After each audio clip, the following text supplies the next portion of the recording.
Chapter organising for class 12 based on CBSE NCERT book से इसका reference लिया है। अभी तक हमने इस चैप्टर के काफ़ी टॉपिक्स कवर कर लिए हैं। आज जिन टॉपिक्स पे हम डिस्कशन करने जा रहे हैं वो है आपका फॉर्मल ऑर्गेनाइजेशन और इनफॉर्मल ऑर्गेनाइजेशन। फॉर्मल और इनफॉर्मल ऑर्गेनाइजेशन जो हैं वो हमारे जो फंक्शनल और डिविजनल स्ट्रक्चर है उसके अंदर ही फॉर्म होते हैं। तो इसीलिए हमने इसको टाइप्स ऑफ ऑर्गेनाइजेशन में, ऑर्गेनाइजेशनल स्ट्रक्चर में इसको इसका पार्ट बना के रखा है। ठीक है जी। फॉर्मल ऑर्गेनाइजेशन क्या होती है? फॉर्मल ऑर्गेनाइजेशन वो सेटअप होता है, वो फ्रेमवर्क होता है जिसे मैनेजमेंट डिज़ाइन करता है, जिसे किसी भी कंपनी का, किसी भी इंडस्ट्री का, किसी भी कमर्शियल यूनिट का मैनेजमेंट जो है उसको डिज़ाइन करता है। ये एक वेल डिफाइंड प्रॉपर एक फ्रेमवर्क, एक स्ट्रक्चर होता है जिसमें डिफरेंट ग्रुप ऑफ पीपल्स को अलग अलग कैलिबर, अलग अलग टैलेंट और अलग अलग काम के लोगों को अथॉरिटी दी जाती है, रेस्पॉन्सिबिलिटी दी जाती है और अकाउंटेबिलिटी दी जाती है, जिसमें बिल्कुल वेल क्लियर डिफाइंड उनके असाइंड जॉब्स होते हैं एक सिस्टमेटिक कोऑर्डिनेशन के साथ। Structure where authority, responsibility and accountability is clearly mentioned with a systematic coordination is called formal organisation. ये फॉर्मल ऑर्गेनाइजेशन फंक्शनल और डिविजनल स्ट्रक्चर दोनों में होती है। इसको मैनेजमेंट फॉर्म करता है और मैनेजमेंट फॉर्म करता है एक मतलब डिफरेंट टाइप के ग्रुप्स बना के। डिफरेंट टाइप के ग्रुप्स का मतलब हो गया कि अगर हम अलग अलग फंक्शनल वे में अगर काम कर रहे हैं, फंक्शनल स्ट्रक्चर में काम कर रहे हैं, तो मार्केटिंग के लोगों का एक डिपार्टमेंट बना दिया हमने, प्रोडक्शन का एक डिपार्टमेंट हो गया, फाइनेंस का एक डिपार्टमेंट हो गया, इसी तरह आपका परचेज़ का एक डिपार्टमेंट हो गया। तो इसमें अलग अलग कैलिबर, अलग अलग एक्सपीरियंस के लोग हैं। उसमें एक सर्टेन वेल डिफाइंड फ्रेमवर्क है, एक स्ट्रक्चर है, कौन ऊपर है, कौन नीचे है, कौन साइड में है, हायरार्की में किसकी क्या पोजीशन है, उन पोजीशंस के अकॉर्डिंग उस हायरार्की में किस किस के पास क्या क्या अथॉरिटीज़ हैं, उस अथॉरिटीज़ के साथ साथ उनके पैरेलली क्या जिम्मेदारियां बनती हैं और क्या जवाबदेही होती है। ये फॉर्मल ऑर्गेनाइजेशन हमारा स्ट्रक्चर का एक रूप है। Well defined structure being designed and created by the management. इसके फीचर्स क्या होते हैं? इसमें स्पेसिफाइज द रिलेशनशिप। इसमें फॉर्मल ऑर्गेनाइजेशन में हर किसी के बीच क्या रिलेशन है वो वेल डिफाइंड होता है। वेल डिफाइंड का मतलब कौन मैनेजर है, कौन सीनियर मैनेजर है, कौन डिविजनल हेड है, कौन असिस्टेंट मैनेजर है, कौन डिप्टी मैनेजर है, कौन सुपरवाइज़र है। ये सारी चीज़ें वेल डिफाइंड होती हैं, तो उनके बीच में एक स्पेसिफाइड रिलेशनशिप क्रिएट होती चली जाती है। उस हायरार्की में उनके बीच एक संबंध बनता चला जाता है as per the hierarchy with the assigned job and assigned duties towards the company objective or towards the company goal. Helps in achieving specific object। किसी भी ऑब्जेक्टिव को हासिल करने के लिए ये फॉर्मल ऑर्गेनाइजेशन बहुत ही हेल्पफुल होती है। क्यों होती है? क्योंकि इस फॉर्मल ऑर्गेनाइजेशन में सारी चीज़ें क्लियर कट बताई गई होती हैं। आपको अथॉरिटी दी जाती है, जिम्मेदारी दी जाती है, आप जवाबदेह होते हैं, आपको रिसोर्सेज एलोकेट होते हैं। तो जो भी ऑब्जेक्टिव है उसको आप क्लियरली और आसानी से अचीव कर पाते हैं। सारे डिपार्टमेंट जो हैं वो वेल कोऑर्डिनेटेड होते हैं। जितने भी डिपार्टमेंट्स हैं उनके बीच में एक प्रॉपर कोऑर्डिनेशन होता है। क्यों? क्योंकि जो स्ट्रक्चर है वो एक फॉर्मल वे में है। सबके पास अपनी वेल डिफाइंड अथॉरिटीज़ हैं, सबके पास अपनी रिस्पॉन्सिबिलिटीज़ हैं, अकाउंटेबिलिटीज़ हैं, जो हम बार बार रिपीट कर रहे हैं। इसीलिए क्या होता है कि हर डिपार्टमेंट के बीच एक प्रॉपर कोऑर्डिनेशन बनता है, क्योंकि उनको पता है कि एक डिपार्टमेंट से दूसरे डिपार्टमेंट के बीच अगर कोऑर्डिनेशन नहीं होगा तो एंड प्रोडक्ट बनते बनते बहुत से डिस्टर्बेंसेस हो जाएंगे और कंपनी के ऑब्जेक्टिव, कंपनी के गोल्स हासिल करना बहुत मुश्किल हो जाएगा। तो एक वेल डिफाइंड, वेल क्रिएटेड जो एक स्ट्रक्चर होता है, एक फॉर्मल ऑर्गेनाइजेशन होता है, वहाँ डिपार्टमेंट्स के बीच बहुत अच्छा कोऑर्डिनेशन होता है। इससे क्या होता है कि काम करने में बहुत आसानी होती है, फैसिलिटेट स्मूथ फंक्शनिंग, जैसा मैंने अभी बोला, बीच में किसी तरह की बहुत ज़्यादा किसी तरह की प्रॉब्लम्स और हर्डल्स नहीं आती हैं, फंक्शनिंग बहुत स्मूथ होती है। क्यों होती है? जैसा हमने पहले बोला, क्योंकि सबकी अथॉरिटीज़, रिस्पॉन्सिबिलिटी एंड अकाउंटेबिलिटी जो है वो वेल डिफाइंड है, वो क्लियर कट बताई गई है, तो किसी तरह की कोई बीच में हर्डल्स और प्रॉब्लम्स आने के चांसेस बहुत ही रेयर हो जाते हैं। मोर एम्फेसिस ऑन वर्क इस स्ट्रक्चर में, क्योंकि वेल डिफाइंड स्ट्रक्चर है, तो इसका मैक्सिमम जो फोकस होता है वो काम की तरफ होता है, वो आउटपुट की तरफ होता है, राइट। इसके फ़ायदे क्या हैं? इसका सबसे पहला फ़ायदा है ईजी टू फिक्स रेस्पॉन्सिबिलिटी, क्योंकि फॉर्मल स्ट्रक्चर है, हर किसी की अपनी एक वेल डिफाइंड डेजिग्नेशन है, एक वेल डिफाइंड पोजीशन है, तो उसके हिसाब से उसकी जिम्मेदारी बन जाती है, तो वो जिम्मेदारी फिक्स करने में आसानी होती है, क्योंकि स्ट्रक्चर एक फॉर्मल स्ट्रक्चर है। Avoid duplication as duties are specified, इसमें डुप्लीकेशन के चांसेस काफ़ी कम हो जाते हैं, यानी कि एक ही जैसा काम करने वाले कई लोग नहीं, मतलब ना के बराबर होते हैं। इसीलिए होते हैं क्योंकि हर किसी के अलग अलग ड्यूटीज़ स्पेसिफाइड होती हैं, हर किसी के अलग अलग काम पहले से मेंशन होते हैं, तो डुप्लीकेशन के चांसेस काफ़ी कम होते हैं। इस्टेब्लिश चेन ऑफ कमांड, इसमें एक chain of proper chain of command बन जाती है। क्यों प्रॉपर चेन ऑफ कमांड बन जाती है? क्योंकि उसमें पूरे सबको अपनी हायरार्की में अपनी पोजीशन का पता होता है कि मैं इस हायरार्की में किस जगह पर स्टैंड करता हूँ। तो जो कमांड है वो कमांड ऊपर से नीचे आता है, नीचे से और नीचे आता है, तो कमांड का जो फ्लो है वो टूवर्ड्स डाउनवर्ड होता है। टॉप मोस्ट पोजीशन का आदमी, उसके नीचे उनके सबऑर्डिनेट एंड देन सबऑर्डिनेट, तो ये इसका जो फ्लो है वो टूवर्ड्स डाउनवर्ड होता है। तो सबको पता रहता है मेरी पोजीशन इस हायरार्की में किस जगह पर है, तो चेन ऑफ जो कमांड है वो बहुत ही एस्टेब्लिश्ड वे में काम करता है। Frame for work for effective performance, इससे जो परफॉर्मेंस होती है, जो रिजल्ट्स आते हैं, जो आउटपुट होता है, जो काम करने का तरीका होता है, वो बहुत ही इफेक्टिव होता है। क्यों? क्योंकि सब लोग एक फ्रेमवर्क, एक स्ट्रक्चर के अंतर्गत वो स्ट्रक्चर जहाँ पे अथॉरिटी, रिस्पॉन्सिबिलिटी और अकाउंटेबिलिटी क्लियरली मेंशन्ड है, उसके अंदर काम करते हैं, तो नेचुरल है कि उनकी परफॉर्मेंस एक बहुत ही इफेक्टिव परफॉर्मेंस होगी। प्रोवाइड स्टेबिलिटी, इससे कंपनी को स्टेबिलिटी मिलती है। अब इसका लिमिटेशन क्या है? अब क्योंकि फॉर्मल स्ट्रक्चर है और एक वेल डिज़ाइन हायरार्की है उसमें, तो उसमें क्या होता है, कम्युनिकेशन जो होता है ना, उससे प्रोसीजरल डिले हो जाता है कई बार।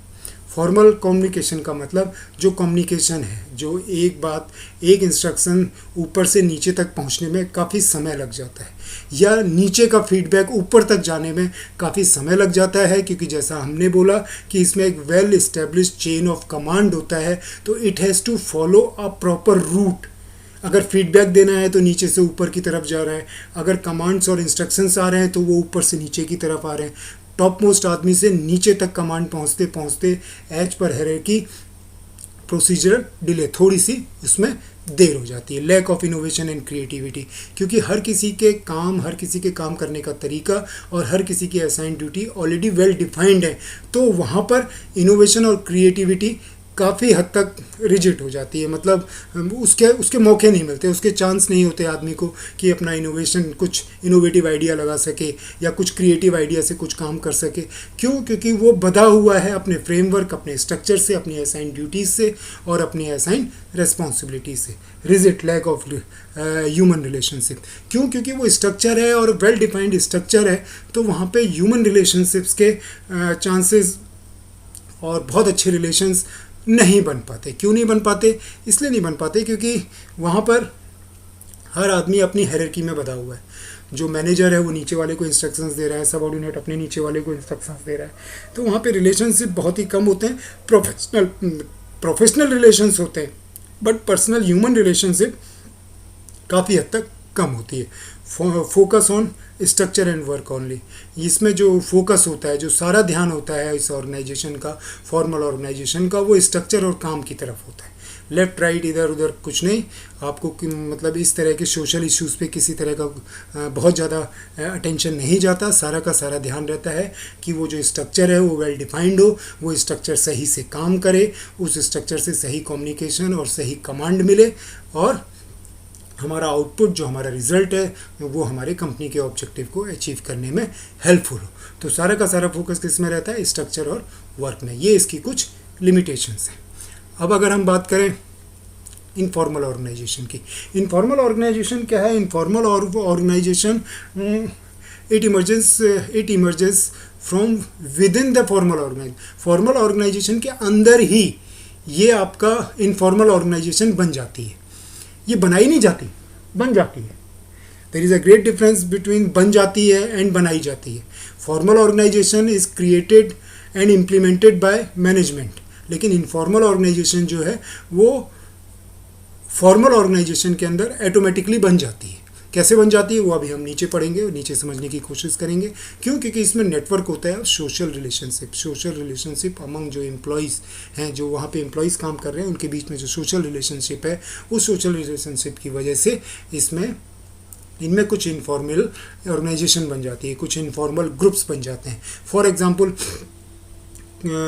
अलग अलग डिपार्टमेंट के लोग हैं, अलग अलग कैलिबर, अलग अलग एक्सपीरियंस के लोग हैं, लेकिन उनमें कुछ लोगों में क्रिकेट देखने का शौक़ है, क्रिकेट खेलने का शौक़ है, तो वो क्रिकेट के प्रति थोड़े आकर्षित होते हैं। तो इस तरह के जो लोग हैं वो एक इनफॉर्मल वे में एक सोशल रिलेशनशिप में बच जाते हैं। क्यों? क्योंकि वो लोग क्रिकेट के ऊपर डिस्कस करते हैं, लंच टाइम है, टी टाइम है, या कभी अनऑफिशियली अगर कहीं पे गेट टुगेदर में मिल रहे हैं तो वो लोग जनरली क्रिकेट के ऊपर फोकस रहते हैं, क्रिकेट के ऊपर उनका डिस्कशन होता है। उस समय पे वो ये भूल जाते हैं कि कौन किस डिपार्टमेंट से रिलेट करता है, कौन किस एक्सपीरियंस का है, कौन किस कैलिबर का है। वो सोशल नेटवर्क बनता है उनके आपस के एक क्रिकेट एसोसिएशन की वजह से। ऐसी कोई दूसरा रीजन हो सकता है, किसी को पॉलिटिक्स में इंटरेस्ट है, कुछ लोगों को पॉलिटिकल इश्यूज़ पे डिस्कस करने का इंटरेस्ट है, तो उनका अपना एक ग्रुप बन जाता है। जब भी वो लोग इकट्ठे होते हैं किसी भी मौके पर तो पॉलिटिकल इश्यूज़ पे आपस में डिस्कस करते हैं। तो ये क्या हुआ, एक social relationship among employees create हो गई, जो बिल्कुल इनफॉर्मल तरीके से हुई है फॉर्मल ऑर्गेनाइजेशन के अंदर।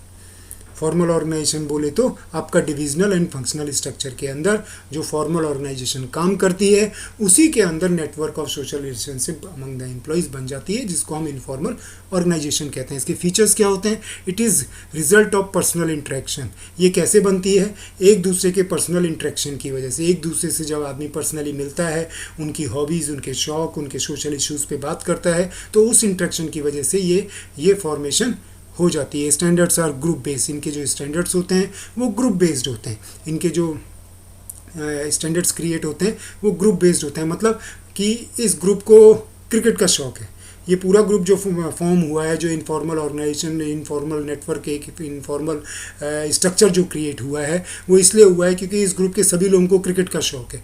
ये इनफॉर्मल स्ट्रक्चर, इनफॉर्मल ऑर्गेनाइजेशन इसीलिए क्रिएट हुआ है क्योंकि इन सबको पॉलिटिकल इश्यूज़ पे डिस्कस करना अच्छा लगता है। तो ये दो अलग अलग ग्रुप हो गए, अलग अलग दो नेटवर्क हो गए social relationship among the employees की वजह से। तो इसके स्टैंडर्ड्स क्या हैं? ग्रुप बेस्ड होते हैं। एक ग्रुप को क्रिकेट का शौक़ है, एक ग्रुप बन गया। दूसरे ग्रुप को पॉलिटिकल इश्यूज़ पे बात करने का, डिस्कस करने का शौक़ है, तो उनका अपना एक ग्रुप बन गया। तो ये सारे ग्रुप इनफॉर्मल ऑर्गेनाइजेशन के रूप में देखे जाते हैं। इंडिपेंडेंट चैनल ऑफ कम्युनिकेशन, इसमें जो कम्युनिकेशन होता है वो इंडिपेंडेंट होता है, उसमें कोई हायरार्की नहीं होती है कि नीचे से ऊपर की तरफ जाएंगे इंस्ट्रक्शंस, या जो कम्युनिकेशन है वो ऊपर से नीचे की तरफ आएगा, ऐसा कुछ नहीं। कोई आदमी किसी से भी कभी भी कोई भी बात कर सकता है, किसी भी तरीके से कम्युनिकेट किया जा सकता है। स्पॉन्टेनियस क्रिएशन नॉट डेलिब्रेट, जैसा मैंने पहले कहा था, इसे कोई बनाता नहीं है, ये ऑटोमेटिकली बन जाता है। स्पॉन्टेनियस क्रिएशन है, अचानक बन जाता है। ग्रुप खड़े हैं, 100 of peoples are standing there, किसी एक आदमी ने क्रिकेट की बात छेड़ी तो उसको 4 लोगों ने सुना, 4 लोगों के बीच में इंटरेक्शन हुआ, 4 लोग बोले यार हमें भी ये शौक़ है, फिर हर किसी ने अपने अपने इंटरेस्ट बोले, अपने अपने क्रिकेट के बारे में जो जानकारियां हैं वो आपस में शेयर की। तो 8 से 10, 10 से 20, 20 से 25, इस तरीके से एक ग्रुप जैसा क्रिएट हो गया जिनको क्रिकेट के बारे में डिस्कस करना अच्छा लगता है। ये स्पॉन्टेनियस क्रिएट हो गया, कोई डेलिब्रेट नहीं था कि पहले से नहीं सोचा था किसी ने कि मुझे क्रिकेट का एक ग्रुप बनाना है, या वहाँ जाएंगे लोगों से मिलेंगे तो यार क्रिकेट का एक ग्रुप बन जाएगा। ऐसा कोई डेलिब्रेट नहीं था, स्पॉन्टेनियसली ये बन जाता है। नो डेफिनेट स्ट्रक्चर, इसका कोई स्ट्रक्चर नहीं होता है। स्ट्रक्चर का मतलब इसमें कोई हायरार्की नहीं होती, इसमें नहीं होता कौन ऊपर के लेवल का है, कौन मिडिल लेवल का है, कौन नीचे के लेवल का है। वो एक मिला जुला स्ट्रक्चर होता है, और मिला जुला स्ट्रक्चर होने की वजह से इसमें पर्सनल इंटरेक्शन होता है और इंडिपेंडेंट चैनल ऑफ कम्युनिकेशन होता है। ये इसके फीचर्स हो गए। इसके फ़ायदे क्या हैं? इसमें कोऑर्डिनेशन और फीडबैक जो है बहुत फास्ट होता है। आपस में कोऑर्डिनेशन, क्योंकि हर आदमी एक दूसरे के साथ जुड़ा हुआ है, उसमें कोई हायरार्की नहीं है, किसी प्रॉपर चैनल को आपको फॉलो नहीं करना, कोई किसी से भी कोई भी बात कर सकता है, कोई किसी से किसी भी तरह से कोऑर्डिनेट कर सकता है और उसी तरीके से अपने काम को या जो भी काम वो लोग परफॉर्म कर रहे हैं, सपोज करके संडे वाले दिन उस ग्रुप ने डिसाइड किया यार क्रिकेट मैच खेलेंगे, तो उसमें जो भी कोऑर्डिनेशन करना है कि कहाँ पे खेलना है, कैसे खेलना है, कौन क्रिकेट की किट लाएगा, कौन स्टेडियम या ग्राउंड को वहाँ बुक करेगा, कौन वहाँ पे थोड़ा सा चाय पानी एंड स्नैक्स का अरेंज करेगा, तो ये आपस में वो लोग कोऑर्डिनेशन कर लेते हैं, जो बहुत ही फास्ट होता है और वैसे ही उसका फास्ट फीडबैक भी आता रहता है। क्यों? Because they are not bound to follow any proper channel, right. Fulfil social needs, sense of belongingness, इसमें क्या है, सोशल नीड भी फुलफिल होती है, आपस की बिलोंगिंगनेस मतलब आपस में मेलजोल बढ़ता है, आपस में ह्यूमन रिलेशनशिप डेवलप होते हैं। क्यों? क्योंकि आदमी काम के अलावा कुछ इंटरपर्सनल, कुछ पर्सनल रूप से कुछ फीलिंग्स, इमोशंस और कुछ शौक के रूप में एक दूसरे से जुड़ा हुआ होता है। Contribute towards company objective formal organisation, एक फॉर्मल ऑर्गेनाइजेशन में क्योंकि लोगों के बीच एक बहुत अच्छा इंटरपर्सनल रिलेशंस है, तो वो कंपनी के ऑब्जेक्टिव हासिल करने में काफ़ी हेल्पफुल भी होता है। क्यों? क्योंकि एक दूसरे के साथ लोग पर्सनल लेवल पर भी जुड़े होते हैं, काम के लेवल पे तो जुड़े ही होते हैं, एक हायरार्की, एक स्ट्रक्चर के साथ तो जुड़े ही हैं काम के अंदर, लेकिन उसके साथ साथ उनकी personal feeling, personal emotion touch भी है, तो उससे क्या होता है, कंपनी के ऑब्जेक्टिव हासिल करने में कंपनी को आसानी होती है। लेकिन इसी के पैरेलली कुछ लिमिटेशंस भी हैं या कुछ डिसएडवांटेजेस भी हैं। इसी इनफॉर्मल ऑर्गेनाइजेशन की क्या लिमिटेशन है? फास्ट स्प्रेड ऑफ र्यूमर, क्योंकि ये ग्रुप है, अलग अलग ग्रुप्स बने हुए हैं अलग अलग सोशल इश्यूज़ पर लेकर, तो इसमें जो र्यूमर है वो बहुत जल्दी फैलती है।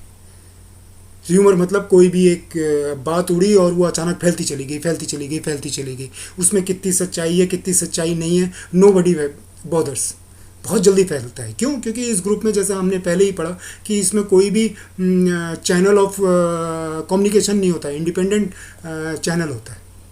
इंडिपेंडेंट चैनल होने की वजह से र्यूमर बहुत ही स्पीड से फैलती है। हर साल कंपनी में 10 साल का इंक्रीमेंट होता है सैलरीज़ में, सैलरीज बढ़ती हैं 10% के हिसाब से। अचानक र्यूमर फैली भाई इस बार जो सैलरी है वो खाली 8% बढ़ने वाली है, तो पता चला पूरे ग्रुप में पैनिक हो गया। या एक अच्छी खबर फैल गई भाई इस बार 10% नहीं, इस बार तो सैलरी 15% बढ़ने वाली है, तो पता चला एम्प्लॉयज़ ओवर एक्साइटेड हो गए। वो कितना सही है और कितना गलत है that doesn't make a difference, वो ग्रुप्स को एग्जैक्टली नहीं पता होता है। क्यों? क्योंकि बात एक आदमी से दूसरे आदमी तक, दूसरे से तीसरे, तीसरे से चौथे, कोई प्रॉपर चैनल या कोई प्रॉपर हायरार्की तो है नहीं, खाली कान से कान बात होते होते आगे गुजरती चली जाती है, तो उसमें कितने फैक्ट एंड फैक्चुअल्स हैं वो कंफर्म नहीं होता है, वो एक रूमर की तरह फैलती है और बहुत तेज़ी से फैलती है। उसका कभी कभी कंपनी को अच्छा असर भी होता है और कभी कभी कंपनी को इसका नुकसान भी उठाना पड़ता है। समटाइम्स इट रेजिस्ट चेंजेस, कभी कभी इसमें चेंजेस के लिए भी रेसिस्ट करना पड़ता है। अब सपोज करके कंपनी ने पॉलिसी बनाई कि हम क्रॉस फंक्शनल रोल करेंगे, क्रॉस फंक्शनल रोल्स को प्रमोट करेंगे। क्रॉस फंक्शनल रोल का मतलब होता है कि जो आदमी मार्केटिंग डिपार्टमेंट में है उसको थोड़ी सी एचआर एक्टिविटीज़ में भी डालेंगे, और एचआर एक्टिविटीज़ वाला जो आदमी है, जो एचआर डिपार्टमेंट का आदमी है, उसको थोड़ा बहुत मार्केटिंग डिपार्टमेंट की भी नॉलेज देंगे, मार्केटिंग और सेल्स में भी थोड़ा सा डालेंगे, तो क्रॉस फंक्शनल हो गया। उनके फंक्शंस डिपार्टमेंट के अलग अलग हैं, लोगों को इधर से उधर शिफ्ट करते हैं ताकि क्रॉस फंक्शनल रोल्स बढ़े, उनका कैलिबर बढ़े, उनका स्कोप ऑफ टैलेंट बढ़े, उनके अंदर ज़्यादा से ज़्यादा क्वालिटीज़ डेवलप हों। कल इमरजेंसी में अगर सेल्स और मार्केटिंग डिपार्टमेंट में ज़्यादा टीम की ज़रूरत है तो हम एचआर डिपार्टमेंट से 2 लोग लेके मार्केटिंग टीम में डाल सकते हैं। क्यों? क्योंकि हमने एक समय पे क्रॉस फंक्शनल रोल के रूप में एचआर के कुछ लोगों को मार्केटिंग की ट्रेनिंग या मार्केटिंग में भी रखा था। तो इस तरह के जो चेंजेज हैं उसमें कई बार ये ग्रुप रेजिस्ट कर जाते हैं, जी हम नहीं करते, हम तो मार्केटिंग के आदमी, हम मार्केटिंग ही करेंगे, हम एचआर के आदमी, हम तो एचआर में ही रहेंगे, एचआर ही एक्टिविटीज़ में पार्टिसिपेट करेंगे, हम क्यों जाएं मार्केटिंग में। तो इस तरह के क्योंकि ग्रुप बन जाते हैं तो एक आदमी बोलता है तो उसके पीछे 10 आदमी और खड़े हो जाते हैं उसी बात को लेकर, उसकी अच्छाई या उसकी बुराई, उसका एनालिसिस उतनी जल्दी नहीं हो पाता, लोग एक के पीछे 10 खड़े होने को तैयार हो जाते हैं। क्यों? उनके इंटरपर्सनल रिलेशंस पहले से ही इनफॉर्मल ऑर्गेनाइजेशन के रूप में फॉर्म हो चुके होते हैं। Group expectations harmful for formal organisation. कई बार क्या होता है, इन्हीं ग्रुप्स की कुछ एक्सपेक्टेशंस हो जाती हैं, जैसा मैंने स्टार्टिंग में बोला कि अचानक रूमर फैली कि यार इस बार इंक्रीमेंट जो है वो 10% नहीं हो रहा है भाई, 15% हो रहा है, बड़ी खुशी की बात है। अभी रूमर फैल गई तो रूमर फैलने से क्या हुआ कि एग्जैक्ट नॉलेज, एग्जैक्ट इन्फॉर्मेशन किसी के पास नहीं थी, फैक्ट एंड फैक्चुअल्स के बेस पे खाली एक रूमर फैल गई, एक आदमी से 2, 2 से 3, 3 से 4, पूरे ग्रुप में फैल गई, एक ग्रुप से दूसरे ग्रुप में चली गई, दूसरे ग्रुप से तीसरे इनफॉर्मल ग्रुप में चली गई।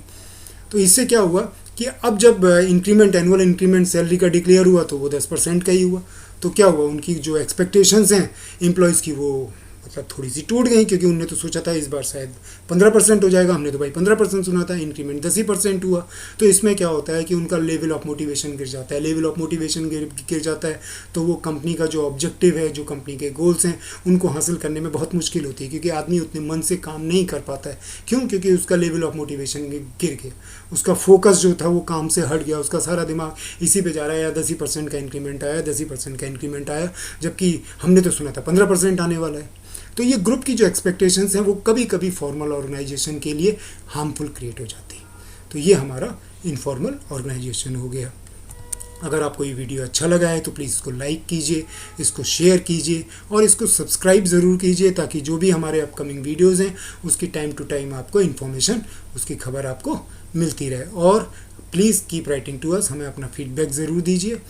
Have a good day, have a nice time, bye.